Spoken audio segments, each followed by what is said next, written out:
Salut tout le monde et bienvenue dans cette nouvelle vidéo YouTube. Alors dans cette vidéo déjà je vais commencer par me présenter. Je m'appelle Yvan Chezo et ça fait maintenant plus de 10 ans que je suis peintre et décorateur. Alors ça fait 10 ans que je suis peintre, décorateur ça fait un petit peu moins quand même, mais ça fait déjà quelques années. Alors je me suis présenté.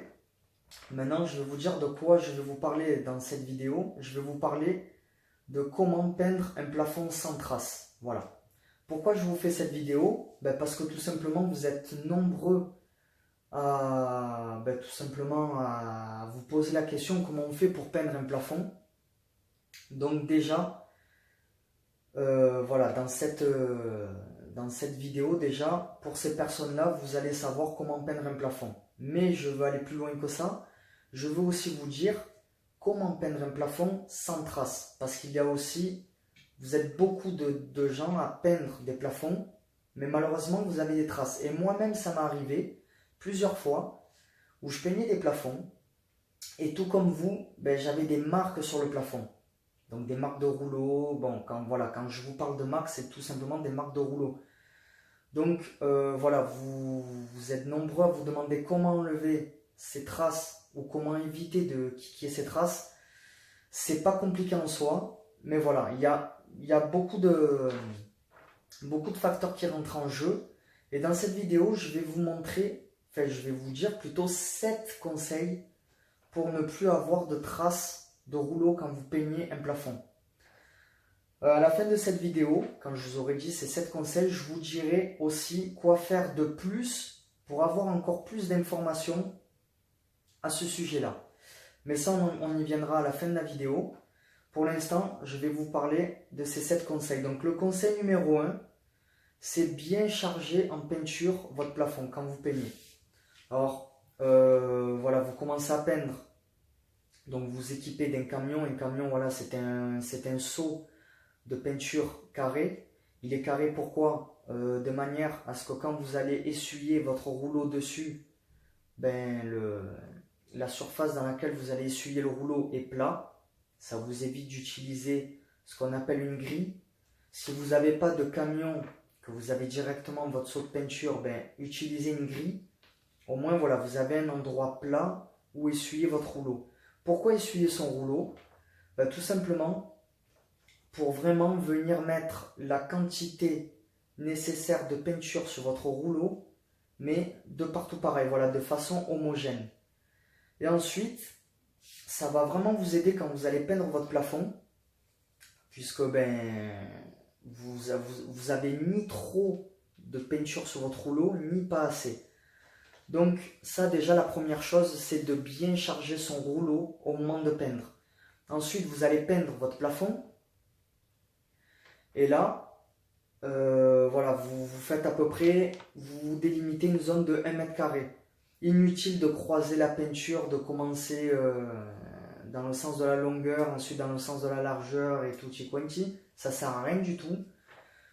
Je l'ai fait moi-même parce que voilà, comme vous, je l'ai souvent entendu.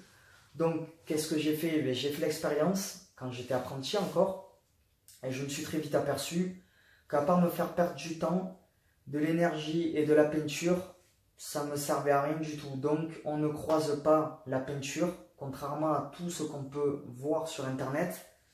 D'où pourquoi je voulais faire aussi cette chaîne YouTube pour vraiment vous conseiller.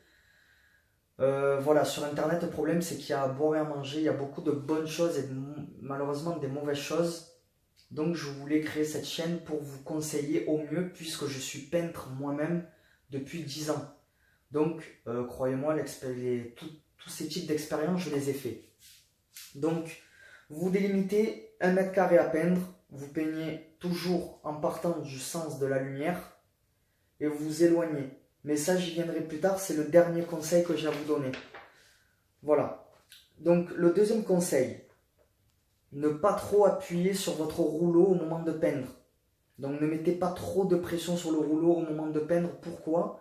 Parce que tout simplement vous allez vraiment écraser votre rouleau, vous allez lui faire cracher toute sa peinture. Alors vous allez faire plus de mètres carrés comme ça, mais vous allez à l'encontre du conseil numéro 1, c'est-à-dire bien charger en peinture. Alors quand je dis bien chargé en peinture, voilà, il ne faut pas faire non plus des pots d'orange. Il faut quand même la tirer un minimum. La tirer, c'est l'étaler. Mais pas au point de presser le rouleau. Parce que si vous pressez le rouleau, qu'est-ce qui va se passer? Vous allez écraser la peinture qu'il y a sur le rouleau et la peinture va vouloir s'échapper dans tous les sens du rouleau. Donc surtout par les extérieurs. Et de là, vous allez faire des surépaisseurs sur les côtés du rouleau. Et ça va vous faire des marques. Donc voilà pour le deuxième conseil. Le troisième conseil, c'est ne pas repasser sur les zones déjà peintes. Voilà, vous remarquez, je regarde souvent une feuille. C'est tout simplement pour ne rien oublier au niveau des conseils. Donc le troisième conseil, c'est ne pas repasser sur les zones déjà peintes. Pourquoi? Déjà, voilà, je vais dire pourquoi vous faites ça. Ça m'est arrivé à moi aussi. On a tendance à repasser sur les zones déjà peintes, puisque une zone, voilà, la peinture, s'il fait chaud, elle va sécher plus ou moins vite. Et du coup, au moment de peindre, il y a certaines zones qui vont sécher plus vite que d'autres. Et des fois, on tombe dans le panneau, on se dit, ah mince, là, ici, j'ai pas peint, j'ai fait un manque. Parfois, non, ce n'est pas un manque, c'est juste que la zone en question a séché plus vite que d'autres zones. Donc là, ne vous faites pas avoir, ne repassez pas sur ces zones-là, puisque tout simplement, cette zone aura commencé à sécher. Si vous repassez de la peinture fraîche par-dessus, tout simplement, ça va créer des surépaisseurs et ça va créer tout simplement ces fameuses marques de rouleau. Donc ne repassez pas. Quatrième conseil, ne faites pas de pause. Qu'est-ce que j'entends par ne faites pas de pause? Tout simplement, si vous commencez à faire votre plafond, vous le commencez et vous le finissez d'une seule traite. Voilà. Puisque si vous faites des pauses, le problème c'est que la zone que vous aurez commencé à peindre va commencer à sécher. Vous allez faire une pause, buvez un café, peu importe, vous revenez, vous recommencez donc la zone qui n'a pas été encore faite. Le problème, c'est qu'il faut chevaucher toujours la zone que l'on a peinte. Qu'on a peinte. Le problème, c'est que si on chevauche cette zone-là et qu'elle est déjà en train de sécher, ça fait comme le conseil numéro 3. Vous allez repasser dans une zone déjà peinte. Et ça va vous faire des marques. D'où pourquoi il faut toujours commencer un plafond et le terminer. Au moins, vous pouvez travailler ce qu'on appelle frais dans frais. Voilà, vous avez commencé à peindre une zone, vous vous attaquez à la seconde zone. Il faut toujours chevaucher les zones où l'on a peint la première fois avec la peinture fraîche. Si vous enchaînez votre plafond d'une seule traite, les moments où vous allez chevaucher vos couches, elles seront toujours fraîches. La couche que vous avez faite déjà, la zone que vous avez faite et la deuxième zone que vous commencez à peindre. Vu que la première zone que vous avez peinte sera déjà fraîche, sera toujours fraîche, il n'y aura aucune différence. Donc voilà, retenez bien ça. Ensuite, le conseil numéro 5, c'est ne pas trop aérer votre pièce. Pourquoi ne pas trop aérer votre pièce? Parce que tout simplement, s'il y a trop d'air, votre peinture va sécher beaucoup plus rapidement et vous aurez beaucoup plus de mal à peindre frais dans frais. Voilà. Donc ça, c'était pour le conseil numéro 5. Le conseil numéro 6, alors ça, c'est tout simplement une peinture que je vais vous conseiller si vous n'avez pas le choix de peindre, s'il fait vraiment très chaud.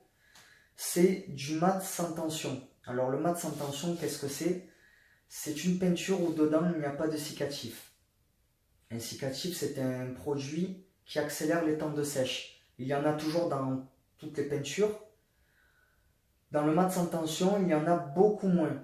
Je ne vais pas dire qu'il n'y en a pas du tout parce que sinon la peinture ne sècherait jamais. Mais il y en a beaucoup moins que dans les autres peintures, ce qui fait que vous pouvez toujours travailler frais dans frais beaucoup plus longtemps qu'une peinture ordinaire. Et quand il fait chaud, les peintures sèchent beaucoup plus rapidement que l'ordinaire. Donc, vous avez besoin d'une peinture qui met plus de temps à sécher que l'ordinaire pour compenser le fait que la peinture sèche plus vite à cause de la chaleur. Donc, vous aurez l'impression de peindre comme en hiver. Si vous ne pouvez pas vous procurer du mat sans tension, procurez-vous du retardateur. Le retardateur, c'est un produit qui ralentit le temps de sèche. Donc ça aura à peu près le même effet qu'une peinture d'un mat sans tension. Voilà pour ce conseil-là. Et le 7e et dernier conseil, donc là on arrive à ce que je vous disais au premier conseil, donc au début de cette vidéo. Alors là c'est changer vos habitudes quand vous peignez. Donc déjà ne pas croiser les couches de peinture. Voilà, ne commencez pas à peindre dans le sens de la longueur, ensuite dans le sens de la largeur et vice versa. Partez toujours du sens de la lumière. Donc qu'est-ce que j'entends par là? Dans votre pièce, vous avez forcément une source de lumière, donc une fenêtre. Commencez toujours de ce pan de mur là. Quand vous allez commencer votre plafond, commencez du côté où il y a une fenêtre. Et vous vous dirigerez ensuite vers la sortie. Pourquoi? Puisque tout simplement, si vous dirigez vos coups de rouleau perpendiculairement à la lumière, qu'est-ce qui va se passer? Vos coups de rouleau vont se voir. Même si vous faites tout dans les règles de l'art, les marques de rouleau vont se voir. Tandis que si vous faites ça vraiment parallèle à la lumière, donc c'est-à-dire vraiment dans le sens de la lumière, là, les marques de rouleau vont se voir beaucoup moins. Voilà. C'est encore une fois une expérience que j'ai moi-même fait. Et je peux vous confirmer que ça marche bien. Voilà. Quand on va perpendiculairement à la lumière, ça ne marche pas. On voit vraiment vos marques de rouleau, même avec une peinture qui ne fait pas de marque. Il y a forcément des marques de rouleau qui ressortent beaucoup plus. Donc changez vos habitudes à ce niveau-là.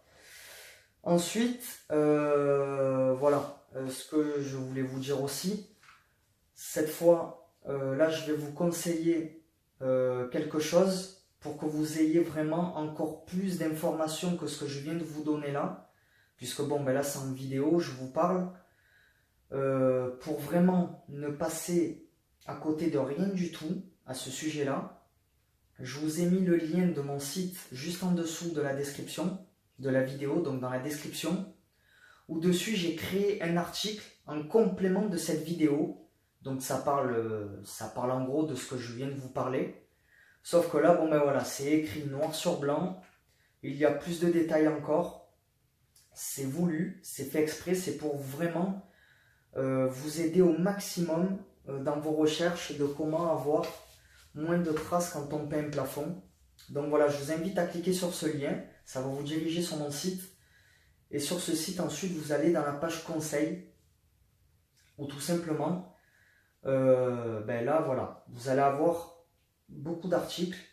Alors au départ, vous allez devoir chercher donc l'article dont vous aurez besoin. Donc, comment peindre un plafond sans traces. Vous cliquez sur l'article et à ce moment-là, vous allez pouvoir avoir toutes les informations nécessaires sur comment peindre un plafond sans traces. Voilà, je vous dis donc à de l'autre côté. Je vous dis à tout de suite